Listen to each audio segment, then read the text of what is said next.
still! Get out of here!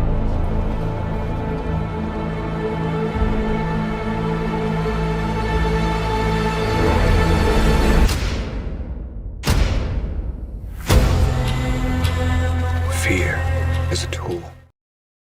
Welcome home, sir. Initializing Batcave operating system.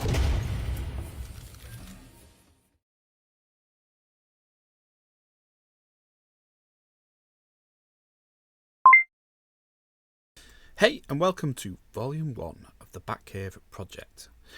This is the start of something I've wanted to do for a while, a series on YouTube split into episodes about why I am building a Lego Batcave Moc.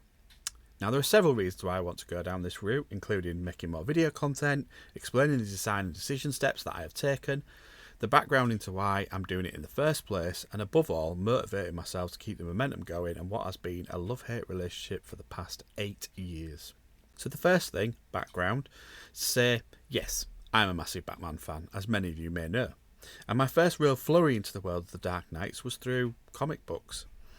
I often pretended that the 66 version TV show didn't exist because it was so far away from the comics, it had that slapstick comedic value to it.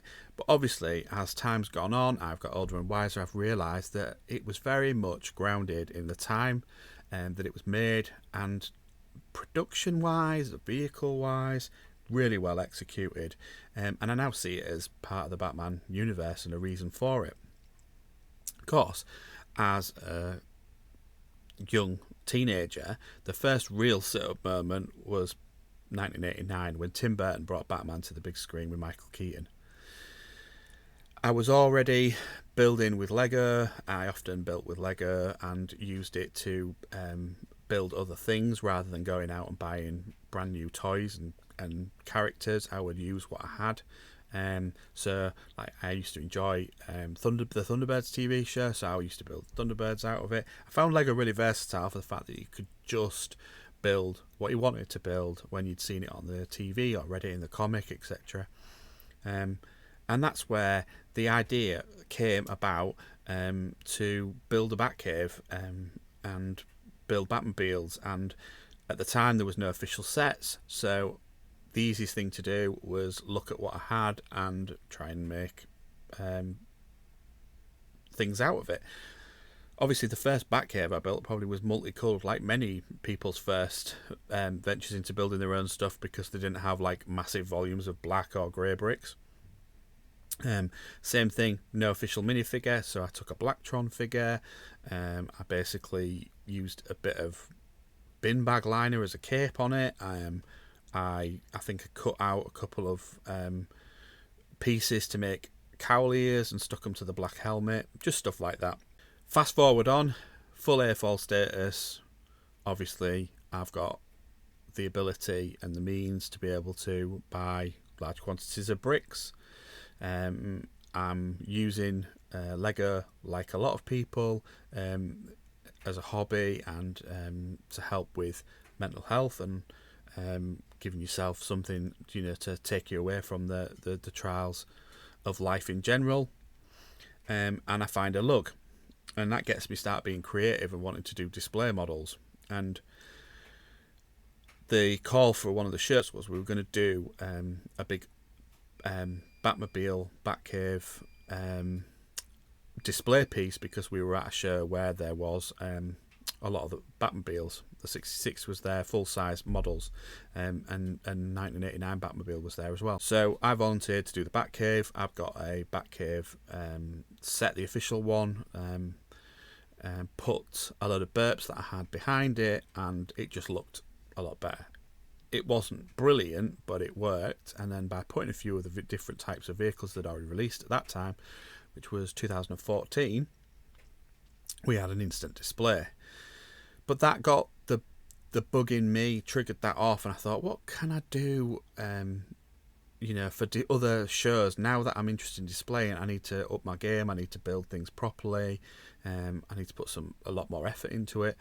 And my idea was, I know what I'm going to do. I'm going to recreate everything that I built when I was a kid, now as an adult, and that's pretty much been my mock journey. That's the reason why the Batcave idea was originally born. back in 2014.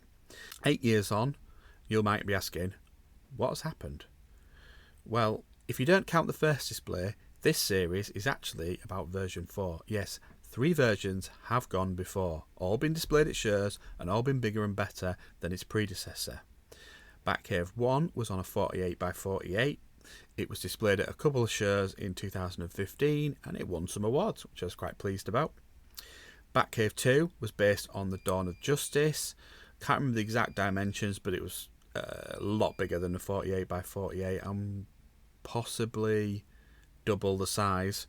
Again, I think that run maybe won award, might have been a runner-up award. And the intention behind Batcave 2 was the complete Dawn of Justice. The film Batman vs Superman was due to come out. I'd got early concept art. It was going to be relevant. Didn't realise the film was going to be, the original version was going to be as bad as it was. Obviously the ultimate version is way better. And also the intention was to build Wayne Manor on the top, which I did start ordering pieces for. But then obviously anyone who's seen Batman vs Superman will know that he lives in a glass house above a lake. So later on down I did add that. But the reality was I wasn't quite happy with the film, how it turned out. Didn't do what I wanted to do. Some of the stuff I tried was very ambitious.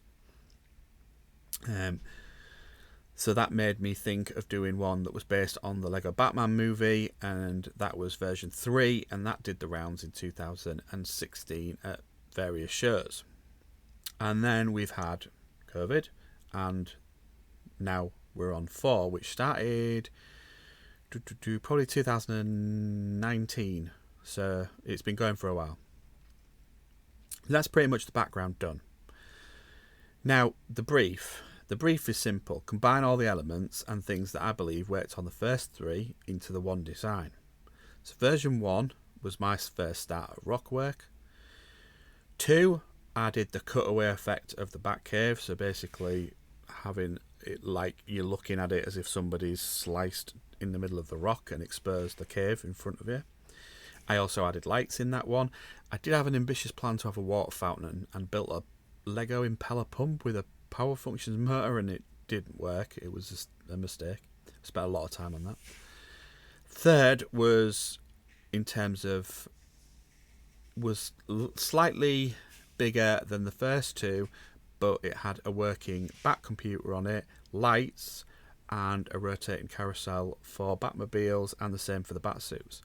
And the computer was basically a screen capture of my computer doing various things, playing films, etc., projected through onto a rear view camera screen that was built into the brickwork. And the cutaway of the front of that was the start of me thinking, instead of just doing a round cave, I did it as a shape of the Bat emblem. So, Volume 4, which, as some of you may know, I've already started, and some of the stuff has already been shared on my Instagram page, is well underway. But this series is going to try and cover off from, obviously, the background to where we are now. So, Volume 2 will be about the design, how we got to where we are with it. 3 is going to be about building the Batcave and structure. 4 is going to be all about Wayne Manor, and 5 should take us up to present day. Will it ever be finished? And will we need more volumes? Because ultimately, the whole series needs to end with the final model at a show. So I hope you're going to enjoy this series. I hope you're going to stick around to see it develop, and hopefully it's going to be beneficial for me and for anybody watching to see the process and the journey of the Batcave project.